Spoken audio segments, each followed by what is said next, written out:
Hi, everyone, and welcome to the WIM podcast. Women in Influencer Marketing is a first-of-its-kind exclusive networking group made up of inspirational women. This podcast is where we explore influencer marketing and get real about women in business. Find us wherever you download podcasts, and of course, you can always find us at iamwim.com. That's iamwim.com. Hey guys, what's going on? Thank you so much for joining today. If you're listening to this on the day that this goes live, happy Valentine's Day.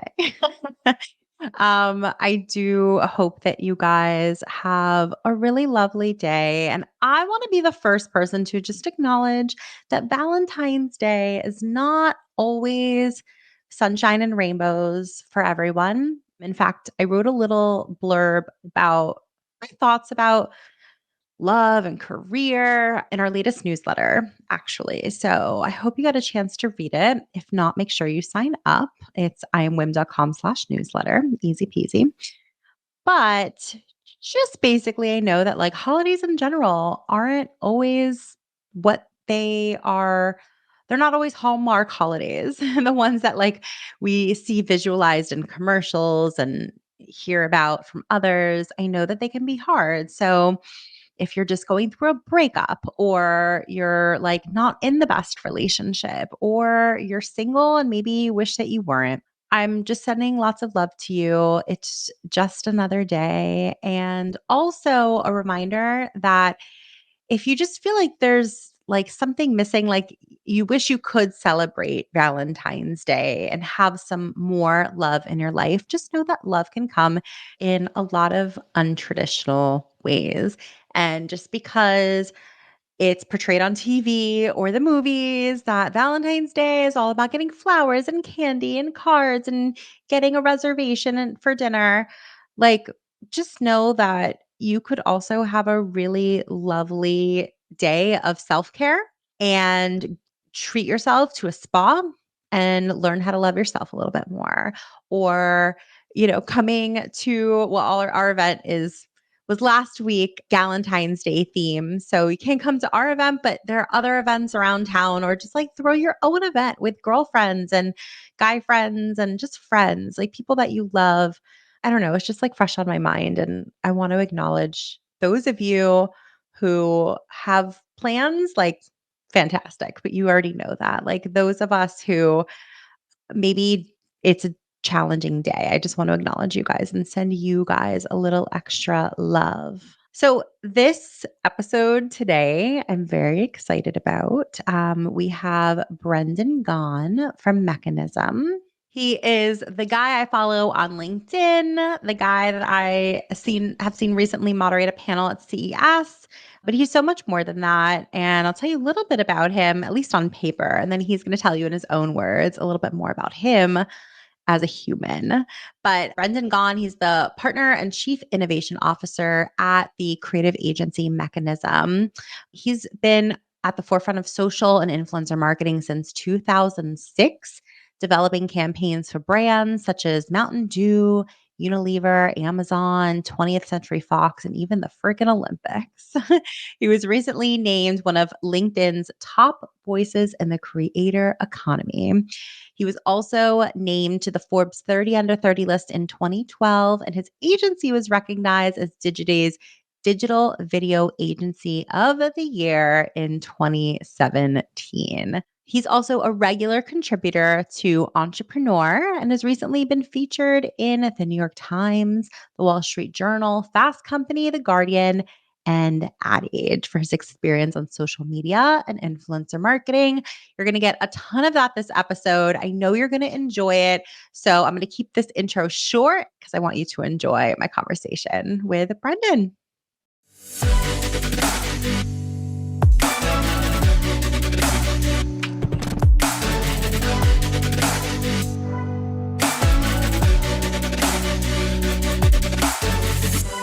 So I'm super excited to have you on today. You are someone that I saw a panel at CES. I've been following on LinkedIn for quite a bit. So when I reached out and invited you on, I was really happy that you took me up on my invitation. So Welcome to the show. How's it going? Of course. Thanks for having me. Things are going well. How you doing? I'm good. I'm good. We were like chit-chatting a little bit before the podcast started, but I'm really excited to just like get to have our audience get to know you a little bit more, like get into the nitty-gritty of influencer marketing, and let's get into it. So, we heard a little bit about you in the intro to this podcast, like your bio, you on paper, but I always think it's beneficial and way more interesting to learn more about you off paper. Like, who are you in your downtime? What do you like to do for fun? Like, tell us about Brendan from like your friends and family's perspective. Oh, that's interesting. That's hard. Well, I would say definitely a lot of my life focuses around work in some capacity, whether it's like, reading up on the space or now creating content. I admittedly am a bit of a workaholic, unfortunately. But yeah, outside of work, I'm from Southern California, grew up in Ventura, which is just sort of between LA and Santa Barbara. Definitely a SoCal kid at heart. Grew up surfing. It's probably like the one sport that I sort of identify with and still try and do today, although it's more of a vacation hobby more than anything else. And I think friends and family would probably describe me as mellow and hardworking. I think that's a little bit of the Southern California vibe. Let's see what else. Hobbies wise, I like to read a lot. I'm a big history buff. I love Theodore Roosevelt and American history. And my middle name is, well, I've got two middle names, but one of them is Roosevelt. My parents were a big fan of Theodore Roosevelt and the national park system and all that. So definitely that's very much ingrained in me. Love the outdoors, all that stuff. That's pretty fun. Look, those are some fun facts. I like that you went there. Like some people are like, I don't know, what do I say? But no, those are good. So Brendan Roosevelt. Wait, did you have another middle name? Did you say you have more than one? I have two, and it makes filling out forms brutal. Like, I don't recommend it to anybody. Yeah, so my full name is Brendan Theodore Forsyth Gann. That's good. But filling out forms, not so fun. Can completely understand that. So from Southern California, do you still have family out there? Do you get out there? Like how often are you in Southern California? How often do you travel for work as well? Travel a lot for work, travel home a lot. Like, I pretty much will take any opportunity to jump on a plane and visit family. I mean, my immediate family is all still in California. Most of my older sister and her husband and kids are up in Northern California, but otherwise, yeah, my younger sister and her family, they're just about 20 minutes away from my hometown. My parents are in the same house that I grew up in. And most of my extended family is in Southern California, although there are a few folks up in Washington. But yeah, everybody's on the West Coast. And yeah, I really like going home. So I'm probably home at least, once every, probably averages once every 6 weeks or so, although it's a bit sporadic. Yeah, I miss Southern California. I miss hanging out with family and the beach and that whole vibe. So I make it out quite a bit. And then work wise, yeah, travel all over. Although post pandemic, it hasn't caught up to what it was pre pandemic for sure. So as like a self-proclaimed workaholic, did work bring you to the East Coast or what brought you here? 100%. Yeah. So I started my own influencer marketing agency. And when it was acquired by Mekanism, as part of the deal, I was to move to New York. Although I was pretty much out here, I was almost out here full time anyways, and I would have been making the move regardless. But yeah, work was ultimately the thing that pushed me over the edge. So when you compare those two cities, I don't know if you've lived in a third or fourth city, you're like, how do they compare work wise? Like, I'm sure people listening to this podcast might be like on the precipice of moving, or they're like, it's, post pandemic, you can live anywhere. If somebody was looking to really like make the most out of networking and career, but also balance it with fun and lifestyle, is there one city over the other that you recommend? Yeah, for sure. So work wise, let's see. I lived in San Francisco for about 7 or 8 years, did a stint in LA for a couple of years, and have been out in New York for 7 or 8 years. I think professionally, New York is the best, hands down. I'd also say it's like just probably the best city, period. You get all the benefits of a city, late nights, plenty of things going on, good public transportation. I think New York is like really, really incredible. San Francisco, I really enjoyed my friends, the relationships that I made there and everything, but it's the city itself, I think, leaves something to be desired. And LA is fine. It's a commuter city and you got to drive all the time. So that's a bummer, but you do have the weather. But I think New York's so much fun. The one downside is really just the beach and the weather. I'm like right now it's pretty cold. Well, yeah, as you know, although it's I'm not. here and it's Yeah. warmer than it's been, right? Yeah, 100%. And it's still cold for me. Like I can't stand the winter in New York. But yeah, I think New York is so much fun. I think it offers a ton for really anything you want to do personally as well as professionally. There's just so many different types of people, so many different types of industries, and you can kind of make of it whatever you want. I think people sort of assume like, oh, you live in New York, you must be out all the time. It's like, no, not really, but it's nice to have options and the ability to go out and explore and do, whatever museums to, drinks at any time, day or night, or great restaurants and tons of smart people, which makes it really stimulating, I think. That's such a good way of describing it. I've said so as someone else who's not originally from New York. I'm from Miami, so I can completely relate to the beach thing, the Yeah. weather thing. I feel that so much. But yeah, it's I've said about New York like I was that girl who had posters of New York City on my wall as a kid. Like I was just awestruck and really always wanted to move to New York. I was so nervous that I couldn't make it here, but with all of those incredible expectations, this is one of the few things in life, New York City, like not just lived up to it, but like above and beyond. So I love that you're here as well and obviously have a love for it too. I also want to, I think it would be great to start by chatting a little bit about your professional journey and your personal brand. So I mentioned at the start of this conversation that I've been following you closely on LinkedIn.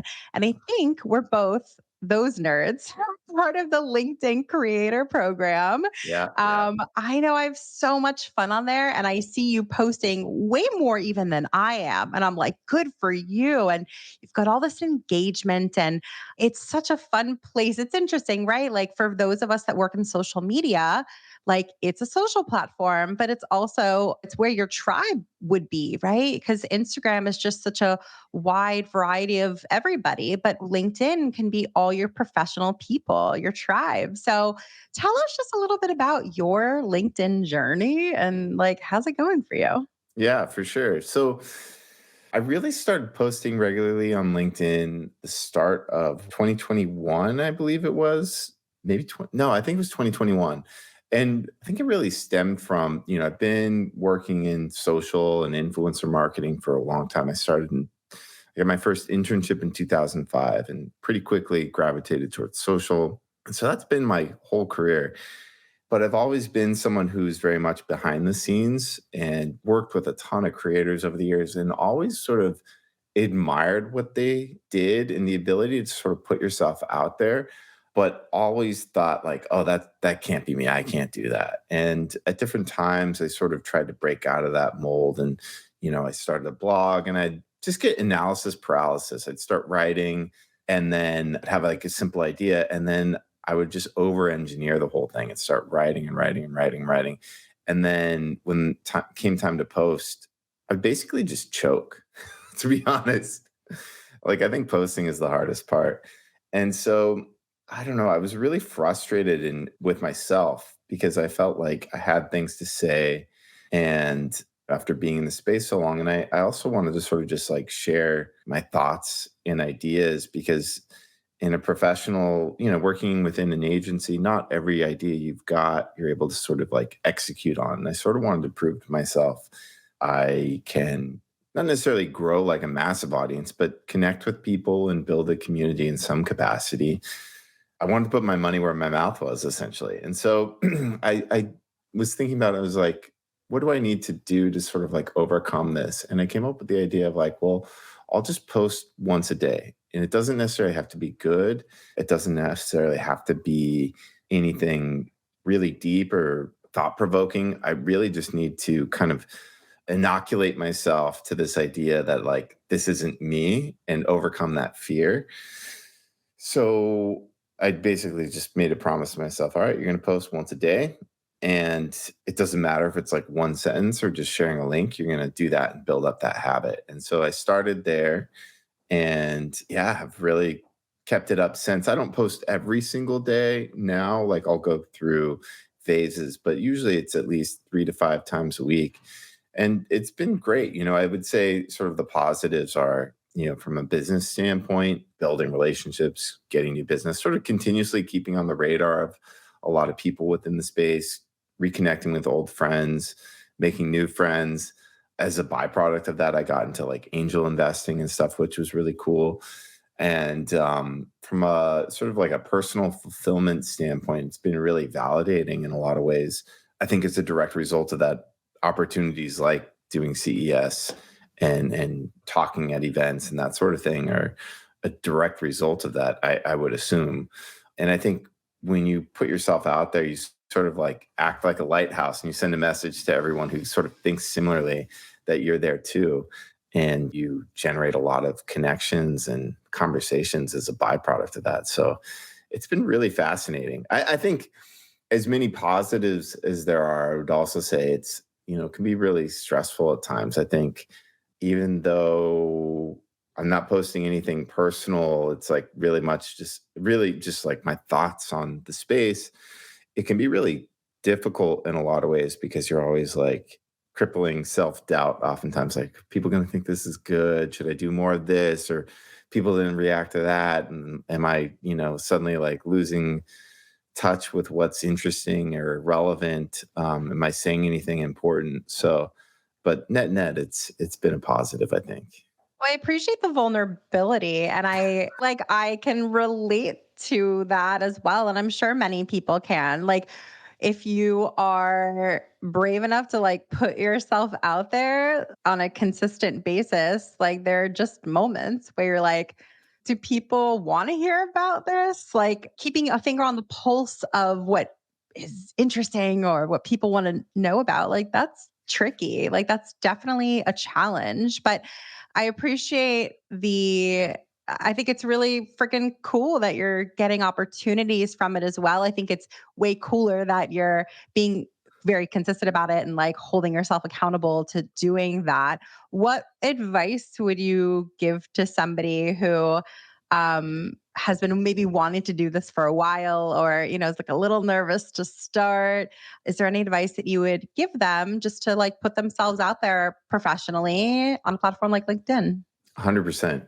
I think you gotta not overthink it and build up the habit more than anything else. Like, I assume most people's issue is probably like what mine was, and maybe that's not the case, but I think most people sort of they're scared of voicing their opinion and scared of criticism and being scrutinized. I think that's the biggest issue, and if that's the case, I think it's really best to sort of like start small and really focus on building up that habit so that you kind of just become immune to this idea that like every post is a big deal and it has to be this big, you know, perfect kind of message out to the world. Because I think once you overcome that, then you can start to really, focus on the craft and the message much more and you're not distracted by kind of these insecurities. There's a good quote. I've seen different versions of this, but sort of like you've got to make 100 really bad videos before you make one really good one. Like YouTubers say that quite a bit. And I think when you sort of approach something new with that mindset, like, oh, like it's supposed to be bad. This is my first time. There's something sort of liberating in that because then it's like, oh, I'm getting one bad one out of the way, which moves me closer to like one good one.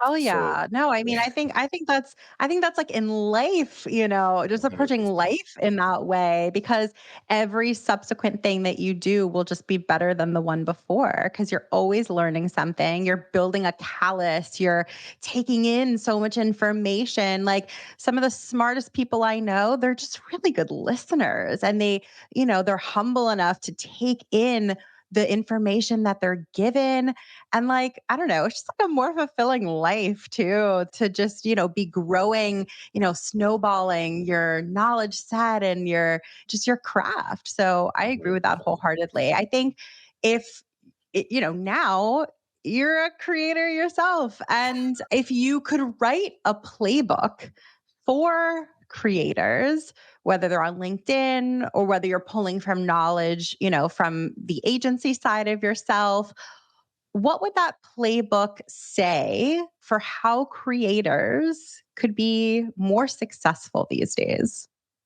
For sure. Well, I think there's a bunch of different ways I could probably answer that, and like I'll take a crack at it one way, and then we can see where else we can kind of take it. But like I think if we're thinking about creators who are looking to sort of turn building a community into a living, um, I'll sort of rip off what I heard Samir say at the CES panel we did with him, and I think he broke it down really cleanly. It's sort of like a three-phase approach. Like one, find community market fit. So, create content until it gets traction. You sort of build a community around that. And that's sort of the first step.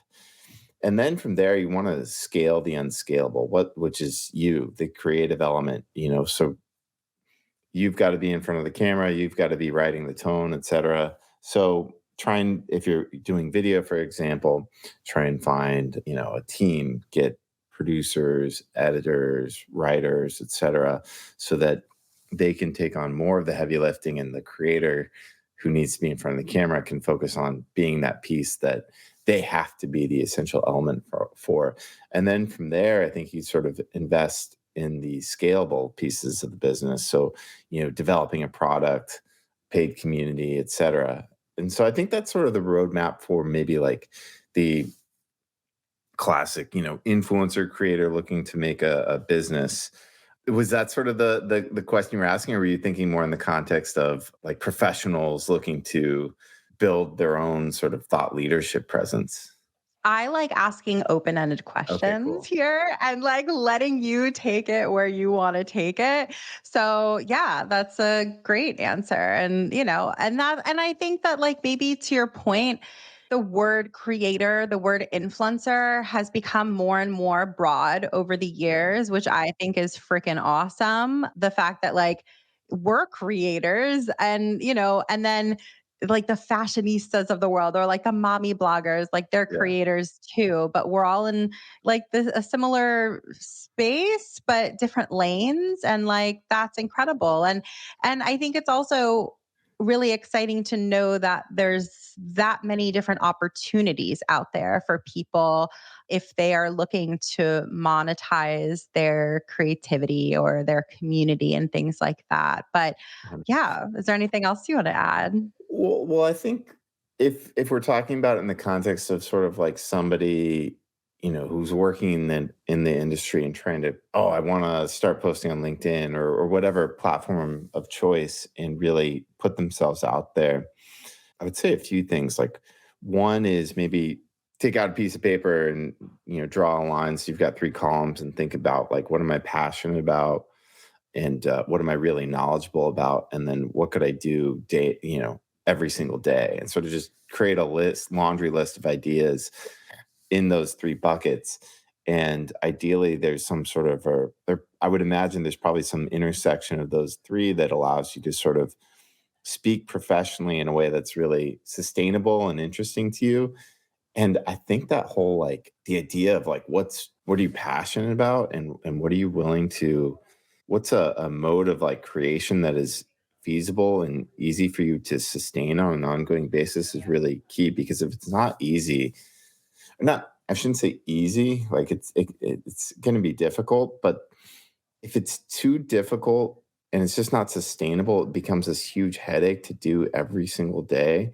Like you're just not going to do it. Like you'll do it a handful of times. So really think about sort of like the minimum viable content and start there. Like, I started posting on LinkedIn, and oftentimes I just post a sentence with an article that I thought was interesting and started there. And then over time began expanding. And so I think that's one sort of framework to potentially use. And then one other sort of random tip is for anyone who hasn't read The War of Art, I highly recommend you read that. That's such a great book in terms of sort of understanding and analyzing the maybe like mental roadblocks and like why you are or are not creating in some capacity. So I love that book and I highly recommend it. So what did you take from it personally? Like when you put it down and you had like one of those aha moments, you're like, shit, like I learned this about myself, or, this really opened up something for you. What was it personally about that book for you? I think it's a few things. Like one, and I actually have a quote in front of me, but like, or two quotes in front of me. First, like fear never goes away. like, s anybody creating it always has that sort of fear. And then, or yeah, here, I'll just read this line. So fear doesn't go away, not with success, nor rewards, nor age. The warrior and the artist live by the same code of necessity, which dictates that the battle must be fought anew every day. like, it just does such a good job breaking down the sort of mental battle and hurdle that you sort of constantly have to overcome. And there's just like a lot of great stories in it about different artists and creators and the battle with like that resistance to sort of create and push publish basically. Push publish. Yeah, absolutely. Or as late, push schedule because you can schedule things now Yeah. in the future, which helps that a little bit of that mental battle too. Cause sometimes you're like in the zone and you're doing it and you're like, oh, let me just like schedule some stuff for the next like week. So I don't know, like maybe those little features that are, slowly being rolled out as of late, like the scheduling feature that I just used for the first time on Instagram yesterday, maybe that will help some of the mental barriers or just the realities that it can be a struggle to constantly be in production mode. I mean, it feels, there are very few people in the world that can do that and just be on all the time. So, creators that you've worked with, that you're aware of, you follow so many awesome people, and it sounds like you're someone who really values just like learning from others generally. So, which creators, according to you, have built some of the best brands to date? I want to like get to know your taste in creators. Oh my gosh. Yeah. I have so many that I like for like a lot of different reasons. Like, let's see here. In the creator space specifically, I like Justin Moore, who's the creator wizard. He's got an email newsletter geared towards creators sort of looking to start monetizing their audiences. And he's got so many great tips and stuff. So I just like him because I think working in influencer marketing, I wish every creator would follow his advice. I love Creator Hooks. That newsletter is great. It breaks down and analyzes YouTube channels based off their titles and performances. So, or in performance, so he finds like within YouTube channels like outlier videos, both good and bad, and then analyzes them and breaks down like sort of frameworks of like why their titles worked. I think that's really interesting. And then a bunch of creators that are sort of like outside of that group directly, growing up surfing, I love that there's like this whole crop of creators, surfer creators, pro surfers creating content. So like Jamie O'Brien, Dane Reynolds, Makua Rothman, Nathan Florence, Tina Cohen, Ben Gravy. It's sort of interesting. I think a lot of what's happened within media in general and big brands in more the traditional space we're seeing in the surf industry. Before it was like really consolidated. You had, Surfer Magazine, Surfing Magazine, and Trans World. And like that was all the media, it was like the equivalent of three channels. And then with the internet, that all blew open. And a lot of the big surf companies sort of fell into disrepair because they couldn't really keep up. And so all these surfers are like starting their own brands and their own media outlets, and sort of really fascinating to see that transition in another space. And then I listen to a lot of, let's see, like the Andrew Huberman podcast, Sam Parr and Sean Purry's podcast, My First Millions, Tim Ferriss, all those as well. So if you could identify a through line in all of those, like your taste in creators, why you think they're so successful, like is there a through line in there? Like what are they all doing that has gotten them on on your radar?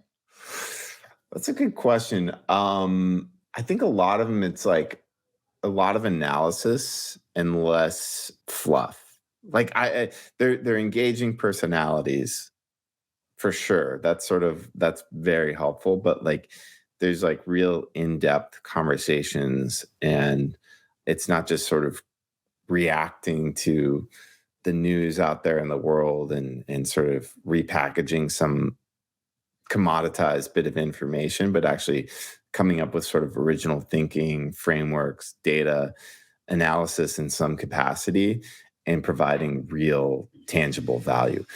Minus the surfing stuff, that's just pure entertainment. But for everything else, I was gonna say, oh, they're like teaching you like surfing strategy. I've never surfed in my life, so I'm probably like spitting out who knows what. But like, okay, so those are just fun. yeah, Those are just fun. But the other ones, like they're value. Okay, so they're value driven. They're more of like thought leadership. They're not the ones who are just like riffing off of other people or riding trends. Okay, no, that makes total sense. 100%. So let's flip it a little bit, right? So, like on the brand side, I'm sure you have worked with probably hundreds of brands, maybe thousands at this point, and are continuing to work with them through Mechanism. What brands can we say have done great work lately that you want to like shout out, give them their flowers? Who should we know about? Yeah, for sure. Well, I'll shout out a client who we do a lot of work with, Adobe, who, gosh, I'm blanking on the study, but there's some study out there about like best brands to work with in 2022, and Adobe was on there. And I think they've just done a great job embracing creators and supporting creators. So them for sure. I think Adidas has done a lot of great innovation stuff as well. Going back to a couple of years ago, they did an in-depth partnership with Ninja, and they co-created product. And I think that's sort of like akin to the Nike Jordan model in a lot of ways, which I think a lot of brands would benefit from sort of modeling themselves after, doing long-term creator relationships where you're actually collaborating across, campaign touch points, co-creating product, all that. So I think they do a great job. Cash App has done a lot of cool work. They had a deep partnership with 100 Thieves a while ago. They launched Cash App Studios, which is looking to fund and invest in creators. I think Elf has done a great job over the years. They've sort of consistently been on the bleeding edge of a lot of everything from creative partnerships to just social in general. I always like to think of like with innovation and making headway in social, there's sort of a great framework. First, biggest, best. And if you can kind of be one of those three on a platform or with some new strategy, you're creating something really interesting. And I think they're very consistently first. And as a result, they get a lot of disproportionate amount of value from various platforms or strategies. And then I think there's some emerging brands that are sort of more endemic to the creator economy that are doing a great job, like Carrot Financials. They created like their own creator Shark Tank. They've got a podcast. They've got a creator house. And I think they've done a really great job sort of bringing creators into the fold of the brand in a really collaborative way that is, I think, really special. Totally. I want to make sure, like with Carrot, at least, I think of like a creator house and a this and a that. Like, I also just want to make sure that these are viable enough to be sustainable for their businesses. You know what I mean? Like, Mhm. if you're the Adidases of the world, you could be a little bit more loose with your funds and with your wallet. And I feel like Carrot is probably like VC funded, I believe, as well. So, I'm pretty sure, but yeah. you're pretty sure. And it's Carrot, Karat, for anyone who's curious and wants to check them out. They're doing cool stuff. So this is like a good segue though. So you're talking about like ELF. I refer to them as ELF, but who Yeah, yeah, knows? ELF, yeah. Both, right. I go But, like, crazy. people definitely refer to them as both. I think of them as being, like, one of the first, like, TikTok super embraced it, like, the song I remember I went to was it VidCon last year, maybe the year before, and, like, they always have a presence there, and anyways, I think it's a perfect segue to talk a little bit about TikTok. We'd probably be remiss if we didn't. So, with the strategies that you guys are implementing with your brand clients, it sounds like you guys work with Adobe and like a ton of other people. How does TikTok play into your team's strategies this year in particular? I want to be like a fly on the wall and, tell us a little bit about how those conversations go. Are people, still a little nervous to get on it? Are people fully embracing it? Do they have clarity on how to proceed on TikTok? What are some of those conversations like? Yeah, for sure. It's been really interesting. I mean, the rate of adoption around TikTok is fascinating. I think it went from experimental to staple so quickly. I'm trying to remember the exact year, but we did a really early branded hashtag challenge right after TikTok had acquired Musically and rebranded and launched as TikTok, and it was within a few months. Year was that? That might have been like 2019, maybe maybe earlier. Big It around was that. Big around it was that for sure. when yeah, it was when they were brand new.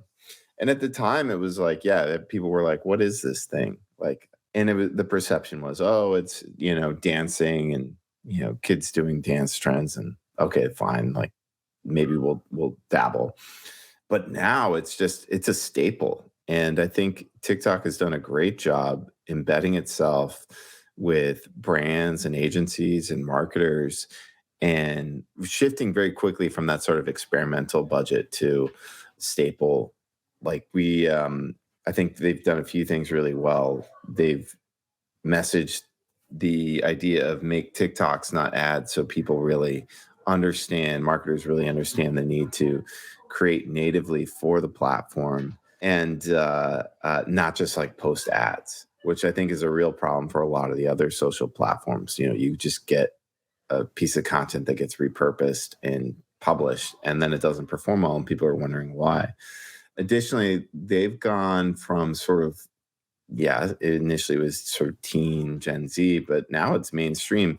The overwhelming majority of their audience is adults 20 plus. I actually have the data here somewhere because I actually just got a media kit recently. I can see if I can find it while we're on here. Oh yeah, yeah, I do have it actually. So like it's yeah, only 12% of the audience is teens right now. So it went from like this niche to mainstream usage, people understanding the need to make content specific to the platform and transitioning away from just this novelty of a branded hashtag challenge to real ad staple via the self-serve dashboard, et cetera. And now, I don't want to say every client is using them, but certainly the overwhelming majority, and there's good reason for it. I mean, it's incredibly engaging. I think the beauty of TikTok was their investment in sort of prioritizing the For You page, which, if you think about it, with every other social platform, you would need to go, you'd have to have mutual connections to sort of like create an engaging timeline. And with TikTok, you didn't need that. You could just post something, and if it was good, it'd be pushed out to the For You page, and people would engage with it, and you could engage with other people's content. And so it sort of uncoupled the social graph in this really interesting way that allowed the best stuff to rise to the top. And I think for a lot of brands, they kind of felt like they were Sisyphus, pushing the rock uphill and getting sort of marginal gains, and then suddenly there was this unlock, and it's like, oh, we can push stuff out there and actually like grow an audience, whereas on all these other platforms it just feels like it's so saturated. We're like, we're not getting the returns, certainly from a community standpoint, we once used to be able to. So I have a question. So like those who are like fully embracing TikTok, they feel comfortable on the platform, they've embraced it, they're doing it. What does success look like for them on there? And does it differ from some of the other platforms like the traditional YouTube or, Instagram where we measure certain data points on there? Is it different on TikTok? Basically, just what does success look like on there? Yeah, I mean, it definitely depends on every brand. For a lot of brands, it simply is sort of like an engagement play. Hey, let's build a community. We want a lot of engagement. We want people to think we're cool. Similarly, with like branded hashtag challenges that we've done, the goal is basically like, yeah, how can we get a lot of people participating in this so we get this knock-on effect of earned awareness and this halo of thousands of people and potentially millions of additional views from people participating. And I would say most content and activations still sort of sit within that bucket of it's a channel for awareness and engagement and consideration. But more and more, TikTok is pushing their performance marketing capabilities. I wouldn't say it's quite on par with Meta yet, but the rate of innovation is pretty impressive. They're moving very quickly. Well, TikTok, if you ask anybody who works there, they consider themselves a startup, which still kind of blows my mind, honestly. I certainly don't think of them as a startup, having owned startups, worked at startups. Yeah, But given that they have the startup mentality, I guess they're able to pivot quickly or innovate fast. And maybe there's not as many hoops to jump. There's certainly not as many hoops to jump through as I can imagine if you're pushing some product or innovation at Meta, whether it's yeah. Instagram or Facebook. So okay, I can buy into that, I guess. Um, so I think a great place to end our conversation is just like so our audience can just learn a little bit more from you. I'm sure they've learned a ton already, and I just appreciate the time. What are some of the biggest lessons that you've learned that you can pass along to our audience? This can be influencer marketing related or not. For sure. I think sort of influencer marketing related and career related. I would say it's sort of maybe one and the same. I think don't be a commodity. I think differentiation leads to distinction. Oftentimes, it's very easy to sort of, I'll go with career wise first. It's easy to get sort of sucked into established roles. But if you are sort of investing in the next thing, you get to be a big fish in a small pond and grow with it. And then on the influencer marketing front, I think it's sort of the same thing. If you think about it, the best way to stand out, I feel, in influencer marketing is to not approach it the way most brands do, which is, they focus on one-offs. They're very transactional. A lot of the work is done without any sort of face-to-face or human touch. And I think when you really take the time to talk to creators early, you can sort of vet and identify who's really interested in this project, who's really passionate about it. And then as you select who to work with, investing a little bit more in that personal touch, creating experiences, ideally in real life, and get some FaceTime with them, get their feedback, and vice versa. You create something that's really special and relationship driven as much as the contract, which naturally you need. But it's not a media buy, and I think oftentimes a lot of brands and marketers approach it through the lens of strictly a transaction. And as a result, I don't think you get sort of like that magic that comes from a creator who is really passionate, which, to get people excited about something that usually takes you making them feel excited and investing in them and creating experiences for them. And I think when you go about it that way, you get great, great work. I love that. I appreciate that so much. Like, so just, don't fall into that trap of the like transaction after transaction. Like, plus, like, it's, I don't know, more fun, more fulfilling A to think of hundred it percent. relationship driven. It's just so much more fulfilling that way. So I'm so happy that you could join today. I have a feeling that our audience is probably going to want to get in touch. So when they do, what's the best way for them to get in touch with you? For sure. Whatever your platform of choice is, you can probably find me. I'm at Brendan Gahan, BrendanGahan. And I just started up a newsletter. So if you go to my website, maybe sign up for that. That'd be awesome. And I'd ask people to go there, actually. Start there and Yeah, then plug follow me it, plug elsewhere. it. Yeah, Amazing. brendangahan.com. Perfect. And we will link that in the show notes. Everyone, thank you so much for your time, Brendan. Thank you so much for everyone Thank tuning you. in, and we will see you next. If you enjoyed this episode, we gotta have you back. Check out our website for more ways to get involved, including all the information you need about joining our collective. You can check out all the information at iamwim.com. Leave us a review, a rating, but the most important thing that we could ask you to do is to share this podcast. Thanks for listening. Tune in next week. Tune in next week.